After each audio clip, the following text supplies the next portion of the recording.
नमस्कार फ्रेंड्स मो चैनल रे आपण मानकु अनेक अनेक स्वागत करुछि। आज आपण मानकु सुनेइबी सुंदर गपटिए। गपटीर नाम हैला बाघ एवं सुवर्ण कंकण। प्लीज गपटी को मूलरू शेष पर्यंत निश्चय शुणंतु। ताहले आसंतु गपटी को आरंभ करिबा। थरे जणे ब्राह्मण तीर्थ करिबा पई बाहरिले। जीवा बाटरे एक बड़ जंगल अतिक्रम करिबाकु पड़िला। से जंगल रे किछि बाट जीवा परे देखिले जे गोटिए बाघ घास खाउची। बाघटी ह्रद कूल बसी थाए। बाघटी घास खाउथिबार देखि ब्राह्मण को आश्चर्य लागिला। जीए सबुबेले जीवजंतु मारी खाइबा कथा से पुणी घास खाउची। पुणी बाघ हातरे एक सुवर्ण कंकण धरिची। कंकणटीरे सूर्यंक किरण पड़ुथिबारु बेस झलक देखा जाउची। बाघ हातरे सुवर्ण कंकण देखि ब्राह्मणक मनरे लोभ जात हेबा स्वाभाविक कथा। किंतु बाघ पाखकु जाई ब्राह्मण कंकणटी को आनिबे किपरि? ब्राह्मण मने मने एई कथा चिंता करुथांती।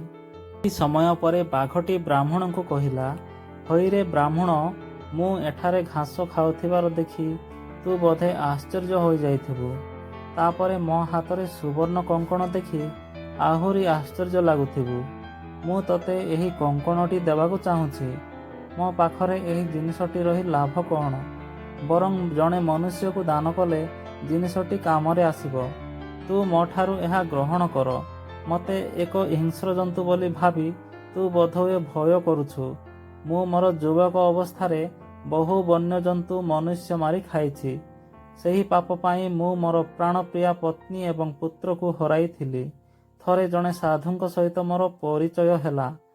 साधु जनक मते शिकार करने बारण कले। साधु जनक कथा मानी मु निरामिंसासी पालटी जाइछि। प्रतिदिन एही नदी रे गाधोई सारी नदी कूलरे थिबा घास को खाए। बोध हुए सेइथिपाई मोर दांत एवं पंजा गुड़िको नष्ट होई गलानी। मो कथा शुणी सारिबा परे तू तथापि विश्वास करि पारुनु। दया करी तू मते विश्वास कर। मो ठारू एही सुवर्ण कंकण नहीं तू तो पत्नी को देई देबु। तथापि मध्य ब्राह्मण बाघर कथा को विश्वास करि पारिला नाही। विश्वास जन्माइबा पाई बाघटी ब्राह्मण को कहिला, हे ब्राह्मण, तू आज पर्यंत जीवनर माया छाड़ी पारिनु। जीवन हेउछि क्षणस्थायी।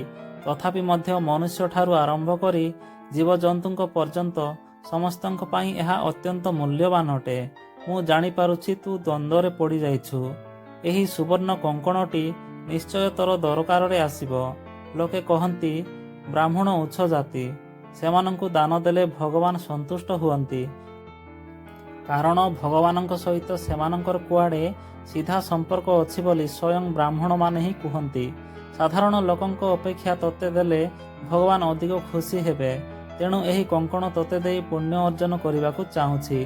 तू जदि एहाकु मोठारु ग्रहण न करिबु ताहेले मु एहाकु अन्य काहाकु देहि देबी। बाघर कथा शुणी ब्राह्मण संगे संगे कहिला, देख तुमे एहाकु अन्य काहाकु दान करिबा दरकार नाही। तुमर कथबार्ता शुणिबा परे मोर तुम प्रति अविश्वास थिले मध्य किछि किछि विश्वास जात हेउछि। एहा परे बाघ कहिला, हईरे ब्राह्मण, प्रथमे तू नदी रे स्नान करी आसीबा परे मु तते एहाकु दान करिबी। ब्राह्मण तो मन भितरे बाघ को अविश्वास करुथाए।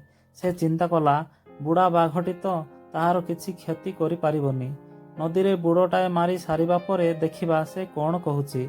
एहा भाबी से संगे संगे नदी रे गाधोइबा पाई चलिला। धीरे धीरे नदी रे प्रवेश कला। मात्र ये कौन? नदीरु बुड़ मारी उठिबा परे देह सारा पंक कादुआ बळी होई जाइछि।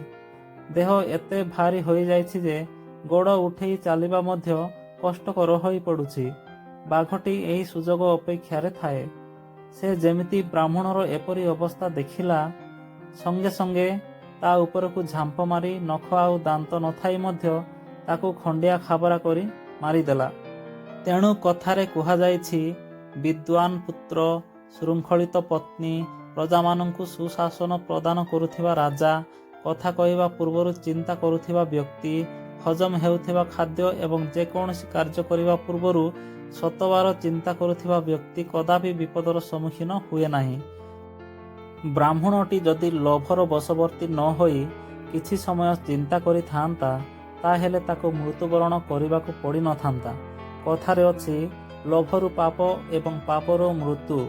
कपटी, लांचुआ, मिछुआ, धूर्त, भंड ଓ ଲୋଭୀ ଜାତି ସର୍ବଦା ପ୍ରଥମେ ସୁଖ ପାଆନ୍ତି କିନ୍ତୁ ପରେ ଦୁଃଖ ହିଁ ପାଇଥାନ୍ତି।